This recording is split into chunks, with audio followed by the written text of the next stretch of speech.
Your organization defends freedom of speech. Your site details attempts to curtail speech freedoms, particularly related to multicultural policies. Would you prefer there be no immigration to the EU? No, that's not what we're about. We have no position on immigration as such. We simply insist on our right to describe the problems associated with, for example, immigration. So we hold no position on that. What message do you think a guilty verdict for your hate speech trial would send to the European press and beyond? Well, it's a very good question. I don't know. I hope it might be a wake-up call, but I'm not certain. And what message do you think an acquittal would send? I don't know if the press is really up to its job of protecting free speech. An acquittal would send a message to the general public that we can speak freely about matters that concern us. On the other hand, a conviction will put a damp on the willingness of people to speak out. And I fear that is the reason behind this court case.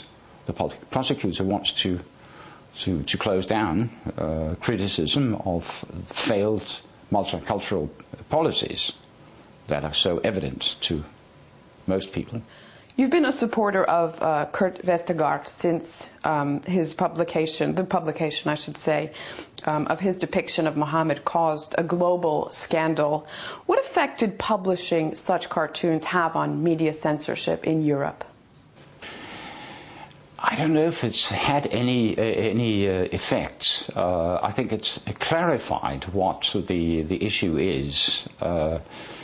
It has made those who are in favor of free speech more vigilant and determined to protect it, and it's made the foes of free speech more determined to crush it. So I think it has heightened the conflict between various forces in Europe. Could you just clarify what you mean by those forces? What are those two forces? Well, we have a sizable number of people in the country that are for multiculturalism, and particularly in what I would call the ruling class of the country.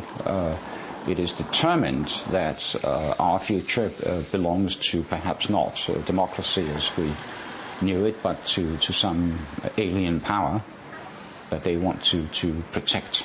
And it has to do, of course, with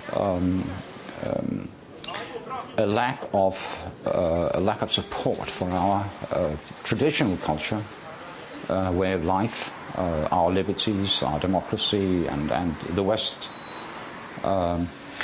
They think we are doomed. They don't think it's worth defending. They keep blaming the West for all kinds of illnesses in the world and problems. Nothing happens in the world without it being our fault. So there is perhaps I don't know, perhaps a third of the population would tend to think that way. I think a majority is still in favor of our way of life, our democracy, equality between the sexes, free speech, etc., freedom, in short. So these are the forces that are against each other now, fighting it out. Unfortunately, most of the press is on the side of the enemies of freedom, I would say. Why would the European press react that way? Well, you have to remember that 9 out of 10 journalists in the country come from the same schools, have the same ideology. Journalists in my country are also very well paid, probably better paid than, for example, university professors and other people. It's a very lucrative job to be a journalist. They practically all think the same. They might as well be a political party. I mean, being a journalist in this country is not really a profession. It's more a political persuasion and an ideology. So we have very few journalists and very few media, mainstream media, that would really take on the fight for free speech. So many people associate Europe with liberal values, with freedom of speech. Your website, though, depicts details, I should say, pressure of critics of radical Islam and how they've been pressured by authorities to curb what they want to say about it. Could you detail some of these cases? Well, we have highlighted, for example, the case of Geert Wilders. As you mentioned, we have very much highlighted the case of Kurt Vestergaard, the Swedish artist Lars Vilks, recently the case of Elisabeth Sabarich-Wolf from Austria. And if you take all these cases together, you can see that regardless of what you think of each individual's positions or politics, they all have this in common, that they are not loved, in fact hated, by the ruling media and the ruling class, the politically correct class. It seems these days that anyone who stands up against the ruling ideology is targeted and stands to be dragged in front of a court. And why do you think the authorities are so focused on curtailing speech freedoms? I think for the reason that their policies have failed, and failed utterly. For 30 to 40 years, we have been told by our leaders and practically all politicians and political parties that unlimited immigration is really a good thing for the country. It is a good thing for Denmark to have, for example, a sizable minority of Muslims in the country. We now have about 250,000, 45% of the population. And even though most of these immigrants, Muslim immigrants, have refused to integrate into our society, become part of us, we've constantly been told that this is an enrichment of the country. Problems do not really exist. Problems only exist to the extent that people say there is a problem. So, in other words, they want to silence critics because they think, or claim at least, that if they could shut up people like me or some of the other people I mentioned, or many others in the country, the problems would go away. If you cannot solve a problem, then at least you can silence those who say there is a problem. I would say most people, most immigrants, integrate wonderfully in this country. We have no problems with, say, Russians, or people from Vietnam, or from China, or from India, or from Sri Lanka. Most of these people create absolutely no problem. They are indeed an enrichment to our country. Then there are other people who are not. What is the problem? I'm a free speech advocate.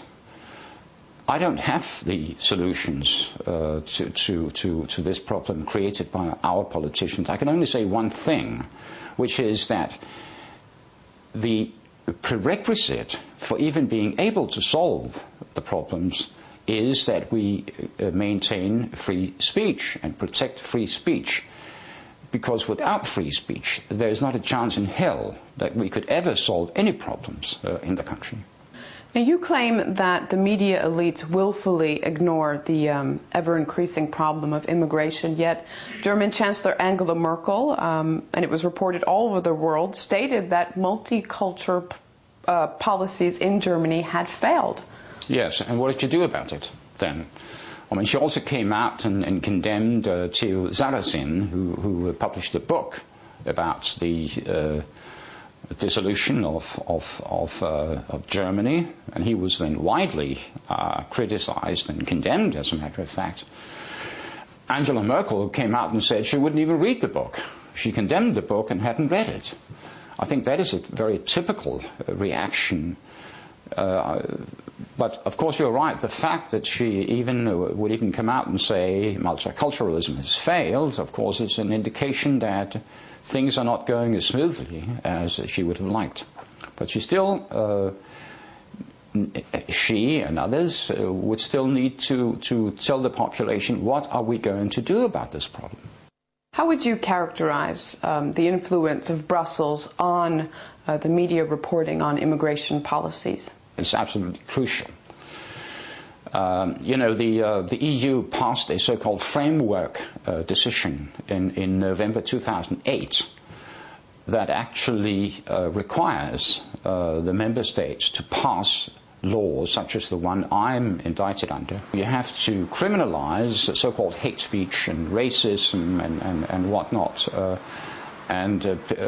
Each individual country, member state, has to introduce laws that will guarantee that offenders against this rubber paragraph or rubber article will get between 1 and 3 years in jail.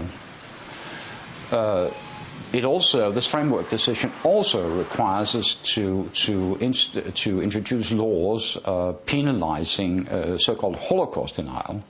Of course, I'm a historian. I know very well the Holocaust took place, but I think such laws are criminalizing idiots, are very, very detrimental to any kind of free debate, because where does it end?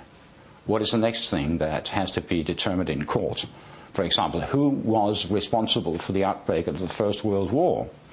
Well, you could say it was Russia, it was England, it was France, or Austria-Hungary, or the system as such. I mean, are we then, in a few years, going to having to go to court to determine how to settle historical questions? Who was responsible for Stalin? Was it the Bolshevik system? Was it Lenin? Was it himself or somebody else? I mean, these things have to be discussed openly in a fair public debate. It's not a question for courts to decide. With that said, what do you predict the future is for freedom of speech and media censorship in Europe? It is being decided right now. I'm determined to win, and so are my comrades in arms. We are determined to win. If we lose, it'll be gone. Thank you very much for your time.